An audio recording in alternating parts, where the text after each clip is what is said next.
everyone. Glad to be back. We're going to talk about inventory some more. We're going to cover Chapter 5 today, and it gets a little more complicated than Chapter 4, but it's easy to understand. You just have to work through the problems a couple of times. Today we're going to determine the inventory items and the cost of the inventory items. So items that require special attention in your inventory are goods in transit. Remember, I told you that if you are the buyer, you own the goods in transit from the shipping point. From the time they left the seller's dock, you own them. So you need to remember to include those in your inventory. Also, goods on consignment. Consignment means that they're owned by someone other than the seller. So this often happens with artwork. We're a gallery and an artist places artwork with us. We don't pay him for it until after it's sold. That means he consigns it to us. And then the last kind is goods damaged or obsolete. So sometimes we have goods that have been chipped or cracked or torn or buttons missing or stuff that's just completely out of date, and so then those items have to be discounted. So these are special items that have to be taken into account when you're determining the value of your inventory. We've already talked about FOB shipping point. It's owned by the buyer as soon as it leaves the seller's dock. FOB destination means that it's owned by the seller until it gets to the buyer. So you have to make sure that's kept in mind when valuing the inventory. Also, goods on consignment. Merchandise is included in the inventory of the consignor, the owner of the inventory. So the artist that I talked about earlier is the owner or the consignor. The consignee sells the good for the owner. And the consignee never reports the goods in their inventory because they never own it. They sell it for someone else. Goods damaged or obsolete are not reported in inventory if they cannot be sold. And if they are discounted, the cost should be reduced to net realizable value if they can be sold.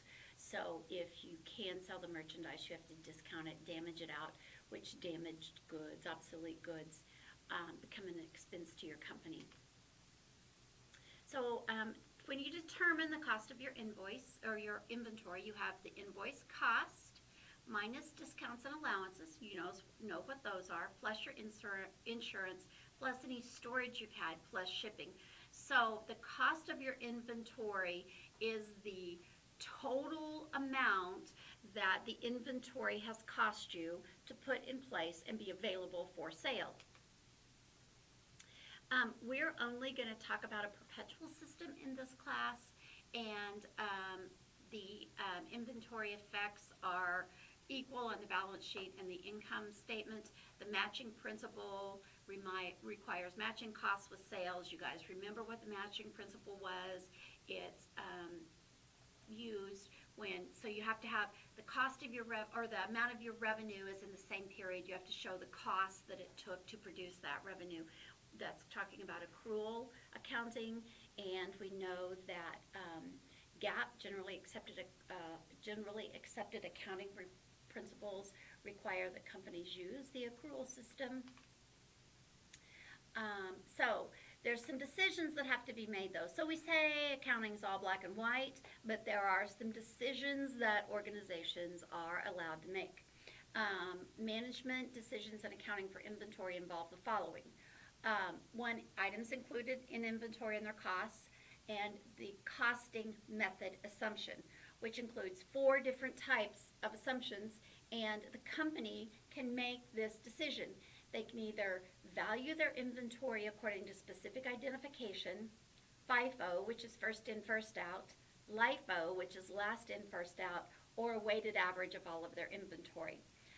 They can also decide the inventory system, whether it's perpetual or periodic.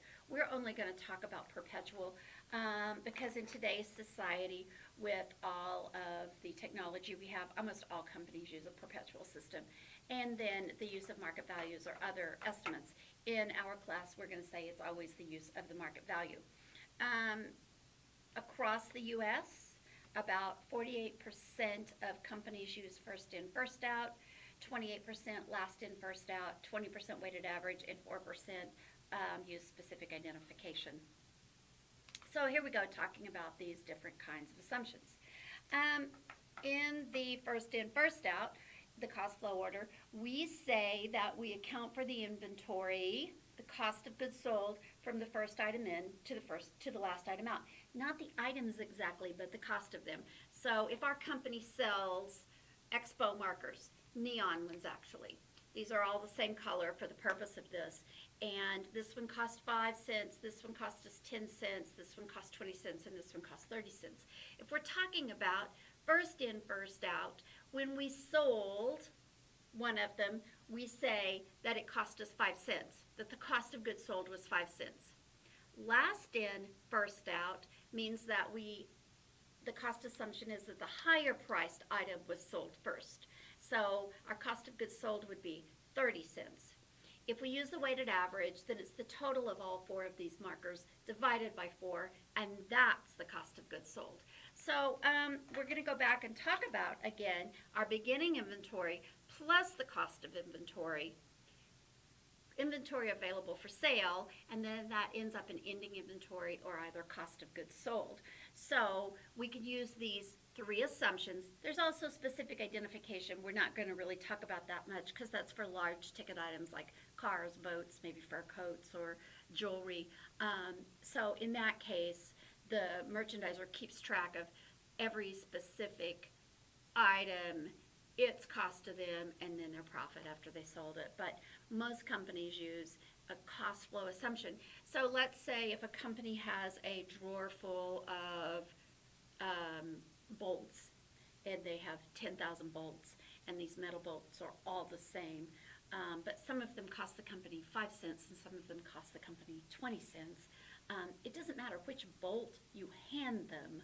What matters is whether you account for the fact that you've sold a 5-cent bolt, a 20-cent bolt, first in was 5-cent bolts, last in was a 20-cent bolt, or weighted average was an average of all the bolts.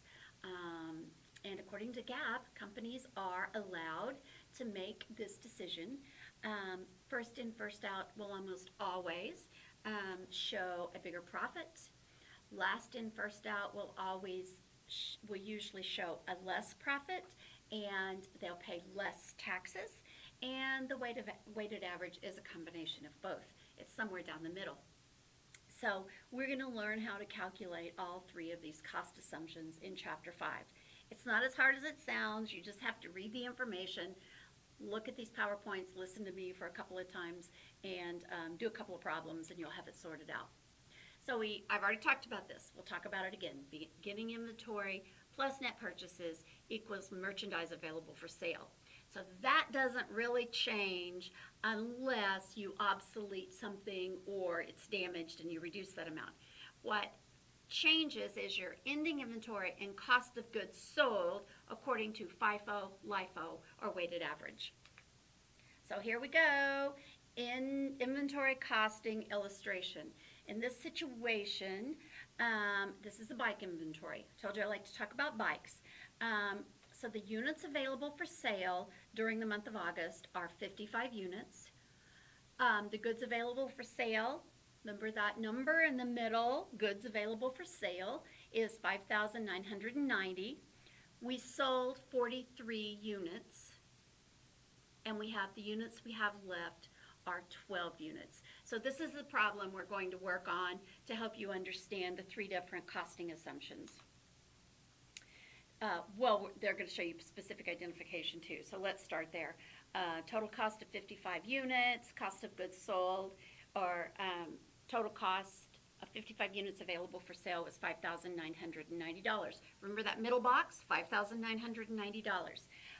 Cost of goods sold on August 14th, we sold 8 that had cost us $91 and 12 that had cost us $106. So we sold $2,000 worth.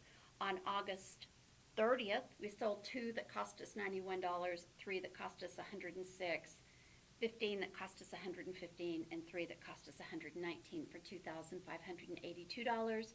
Our total cost of goods sold is $4,582. We subtract that from our goods available for sale, and our inventory is $1,408. So I'm going to go back and show you this box again. We have beginning inventory, in this case 0, plus purchases,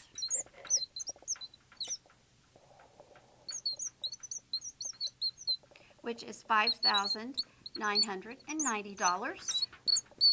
Those are our goods available for sale. AFS, goods available for sale, $5,900. And where we go from that is, I'm going to have to go up a little bit, is ending inventory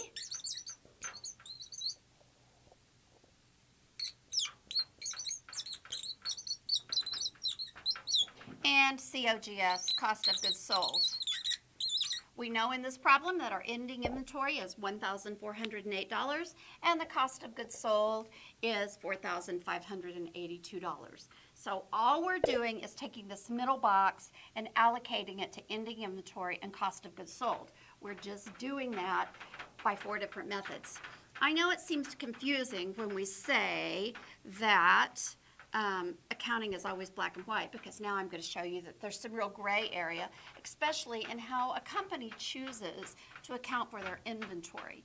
And there are decisions that can be made by management, so these are the decisions that you are going to make as managers. But once you choose one of these methods, a company has to stick with it unless they have a great reason to change, and then they usually have to ask for permission to do that. So, first in, first out, your oldest costs are your cost of goods sold.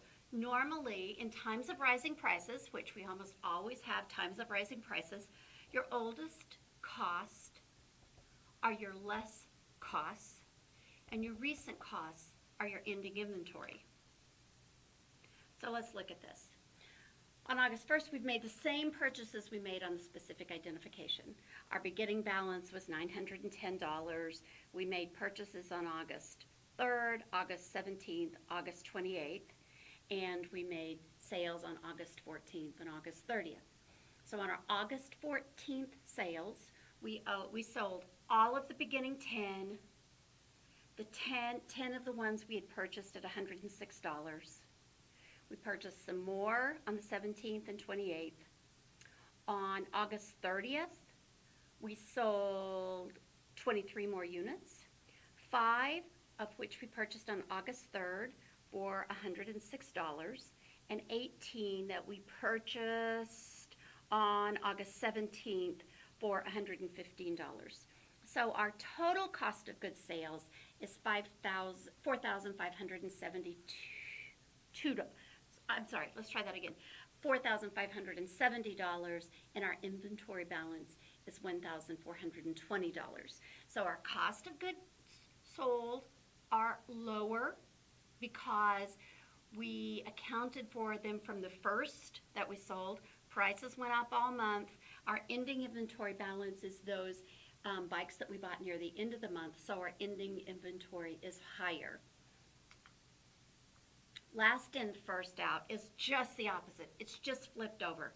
Our recent costs are the cost of goods sold, and our oldest costs are the ending inventory, which means that our cost of goods sold is going to be higher. It's going to make our net income lower, and our ending inventory asset is going to show up as more money. So we start. Our beginning balance is 10. We purchased 15 bikes. On the 14th, what we accounted for first was those 15 bikes bought on August 3rd, and the last 5 were the ones back up from all the way on August 1st.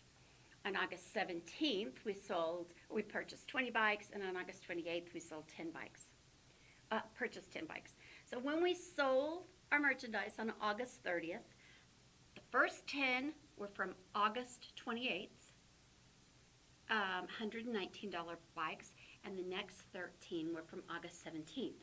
So our cost of goods sold is higher. It's $4,730, and our ending inventory balance is less, so that because it is those bikes being reflected purchased earlier in the month or the beginning inventory. This is going to give you a higher cost of goods sold, so it's going to show a lower net income, and the company will pay less tax on it. It's going to show your inventory balance lower. So then we're going to look at weighted average. When a unit is sold, the average cost of each unit in inventory is assigned to cost of goods sold. So they take the cost of goods available for sale and divide it by the units on hand on the date of the sale. So it just step by step. Beginning balance was 10. We purchased 15 on August 3rd. So we had $2,500 total in inventory, or $100 per unit was the average cost, because we had 10 that we purchased, or that we had in the beginning inventory on the 1st. We had 15 that we purchased on August 3rd. We added those together, and the average cost of the bike is $100 per unit. On August 14th, we sold 20 bikes. Our weighted average was $100 each, $2,000, and we have 5 left in our inventory that their weighted average value is $100 each. There we go. So then, we purchase 20 more bikes at $115. So we've got these 5 bikes in our inventory that the weighted average is now $100. We add 20 bikes at $115, so our total inventory is now $2,800. So the weighted average of our bikes is $112 per unit. We have 25 bikes. The weighted average is $112 per unit.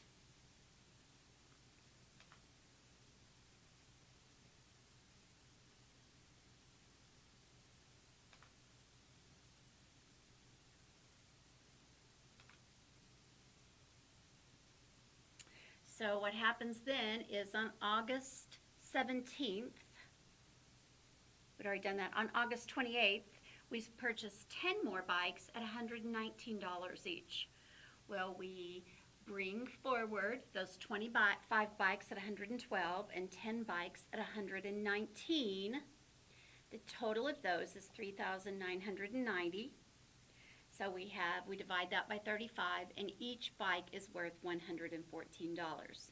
So the cost of goods available for sale at this point is $3,990 divided by 35 equals $114 for each unit.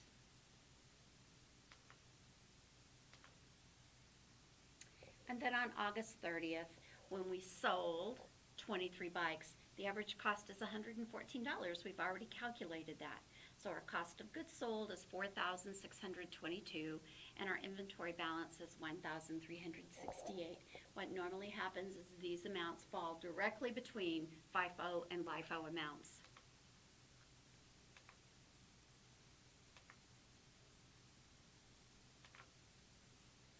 So here we go. Let's look at it. These are our income statements, and these are the 4 assumptions.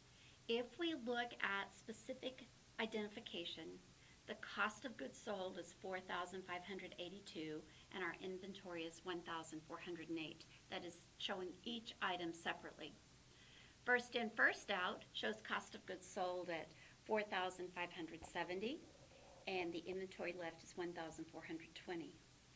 Last in, first out increases the cost of goods sold, decreases the balance, and as I said, weighted average falls somewhere right in between.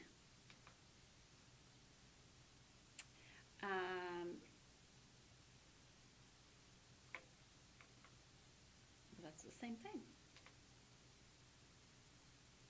Gosh, we have 2 slides of the very same thing. So the advantages of each method, first in, first out, the inventory approximates the current replacement cost. Last in, first out, better matches current cost, better matches current cost in costs of goods sold with revenues.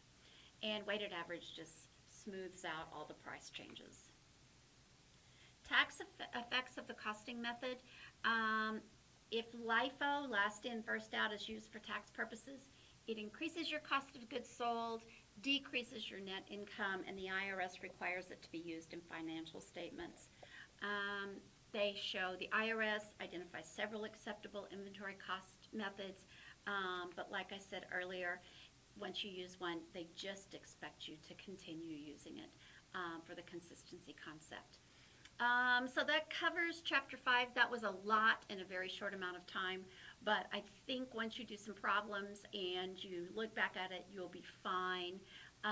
You may have to look at this a couple of times in your textbook, but I can assure you this will be on the exam because it is something that managers have to make decisions about all the time.